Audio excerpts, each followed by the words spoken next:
Hey guys, Shane Simmons here for This Week in Appalachian History, and I want to thank you once again for joining me as you do every week, unless this is your first week or if you skip a few. Anyway, I've got an action-packed week to get to, so let me jump right into it. I want to thank William Mills for a PayPal donation. Thank you so much, Mr. Mills. Very much appreciated. So let's jump right in to May 3rd. Harry Caddle was born in 1922 in Whitesburg, Kentucky. He was an author, a lawyer, a historian, and he wrote the book Night Comes to the Cumberlands. And a lot of people leave out the last part of that. There's the old colon, a biography of a depressed area. And that pretty well sums up the book for me. Mr. Caddle paints a very bleak picture of poverty in eastern Kentucky and Appalachia as a whole, and he blames the coal industry.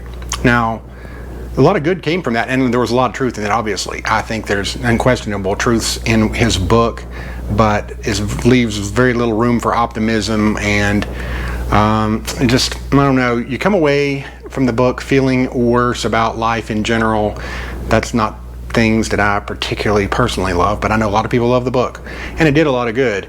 The book prompted JFK, John F. Kennedy Jr., or John F. Kennedy Sr., to start a commission to study their region, and they actually ended up investing, what was it, $15 billion over a 25-year period, so some good definitely came of it. I like my stuff a little more balanced, and it seems a little bit more just negative and bleak. Like I said, I just walked away from the book when I did read it feeling worse about myself and life in general. But somebody else could come away with a completely different impression. Anyway, he went on, and he became a controversial figure anyway, but he started believing into this eugenics stuff where he thought that some of the genetic decline in eastern Kentucky was what contributed to the issues of poverty. So he kind of fell out of favor toward the end of his life with a lot of people, and he ended up committing suicide in 1990 after he was diagnosed with Parkinson's disease. So I'll close the books on Mr. Caddle. He's certainly a very important player in the history of Appalachia, but his contributions are certainly still open to debate, so I guess is what I'm trying to say. May 4th, Albert Kinser. It was the day he was killed in 1945 at the young age of 22. He was at the Battle of Okinawa in World War II, and he was a native of Greenville, Tennessee. And Sergeant Kinser died. He threw himself on a grenade to protect his troops, and so he received a Medal of Honor for this. And you just think about what courage and what lack of self to do that for another man. You don't know what you'd do in those situations, but very few people, I think, would do the same thing as Mr. Kinser. So I definitely want to mention this hero who deserves any praise and love we can give him. And Mr. Kinser is buried in Greenville even today. May 5th, Battle of Everts. And Everts is in Harlan County, Kentucky, and this was part of the Harlan County Wars. Part of the reason they called it Bloody Harlan, for that matter. It was in 1931. It was really a 15-minute battle was all it was, but there were striking miners against the Black Mountain Coal Company police. And the coal company had ordered a motorcade that delivered goods and supplies to what they call scabs. And if you're not familiar with that term, a scab is somebody who replaces striking workers. They're non-union company men, and they are not looked on in a positive light by certainly the striking miners.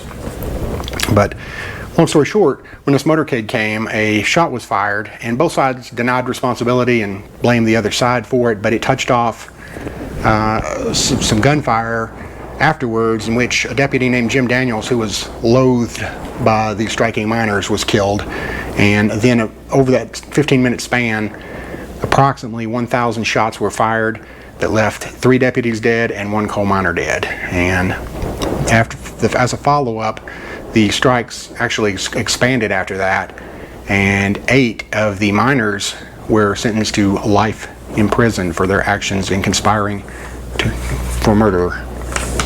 So, moving on from that, May 6th, a man born by the name of Martin Delaney in 1812. He was born in Charlestown, what was Virginia at the time, which of course now is West Virginia, and he was a free person of color.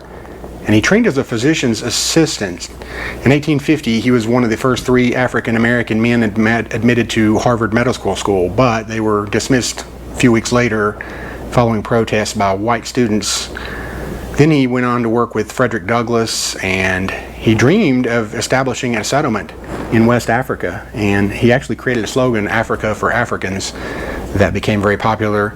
And then when the Civil War broke out, he joined the Union Army in 1863, and he actually met personally with Abraham Lincoln, who found him to be extremely intelligent and well-spoken man, and he ended up being a major in the Union Army, which was the highest rank any African American achieved in that in the Civil War. So there's actually a bridge along Route 9 in West Virginia that's named in his honor. It goes across the Shenandoah River. So that was Mr. Delaney's contribution to the world. Moving on to May 7th. A man by the name of Jerry Chestnut was born in 1931 in Loyal, Kentucky. And he was a country music songwriter. He had several hit songs, including A Good Year for the Roses, which was made popular by George Jones, of course. I think Alan Jackson had a version of it. He also had Another Place, Another Time, that was sang by Jerry Lee Lewis, and that one actually won it was nominated for a Grammy Award. And then he, of course, probably most noted these days for, well, Good Year for the Roses is hard to top, but I think a lot of people are familiar with the song Trouble by Elvis Presley, the one and only, and also Travis Tritt had a version of that. I smell Trouble. So he had a long, distinguished career in writing country music. He passed away, sadly, in 2018, but at the ripe old age of 87 years old. Moving on to May 8th.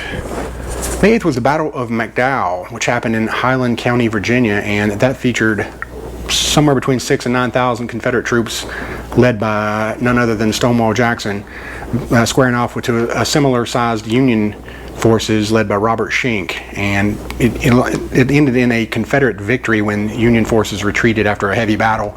And Stonewall Jackson simply said after the victory, "God blessed our arms with victory at McDowell yesterday." So a win by the Confederate Army in that battle. Moving on to May 9th. And I love little stories like this. I knew her story, heard it, and known it for years, but I like getting in depth and learning a little bit more about it, just pretty interesting stuff to me. But anyway, in 1844, Belle Boyd was born. She was born in Martinsburg, what at the time was Virginia, but is now West Virginia also. And she was known as the Cleopatra of the Succession, and she was also known as the Siren of the Shenandoah. Basically, she was a Confederate spy during the Civil War, and she gave info to Stonewall Jackson in 1862. And supposedly, she actually shot and killed a Union troop when he cursed her mother. They had some Confederate flags out in their yard, and the Union troops stopped by and took those down and put up the American flag. And anyway, a long dispute broke out, and the man cursed her mother, and she shot him dead, but somehow managed to not do any prison time for it. She was exonerated during the trial. She ended up having an affair with a man named Captain Daniel Kelly, a Union officer, and she later wrote in her memoir that she was indebted to Kelly for some very remarkable effusions, some withered flowers, and a great deal of important information, as she took the information she gained from Captain Kelly and gave it to the Confederate Army. So she actually eavesdropped also on General James Shields, while she hid in a closet while she listened to him give some important information. Then she rode later on that night and used some fake papers to get through the Union troops and delivered this information to Colonel Turner Ashby of the Confederate Army. That it was very helpful in them understanding what they needed to do in that area. And she also let Stonewall and Jackson know that their troops were much smaller than they tried to put up the front, so Stonewall Jackson and them were able to defeat that Union Army, and she actually won a Southern Cross of Honor for her service to the Confederate Army during that time. She was arrested 6 times and never really served any notable prison sentence, but the Union ended up sending her to Canada, and she met and married a Union naval officer, a guy named Samuel Wild Hardinge. Then they moved to England and had a daughter together, and then he died in 1866. She moved back to America, started performing under the name Nina Benjamin, and then she moved to New Orleans, got remarried, had some more children. Then they got divorced, and she married again. Then she later toured the country giving dramatic lectures about her life as a Confederate spy. And she died in Wisconsin at the very young age of 56 from a heart attack. So, that was a rush through quickly of this week. I can feel my tone going fast. I don't know. I think I must have drunk a Red Bull this morning. Got me all amped up.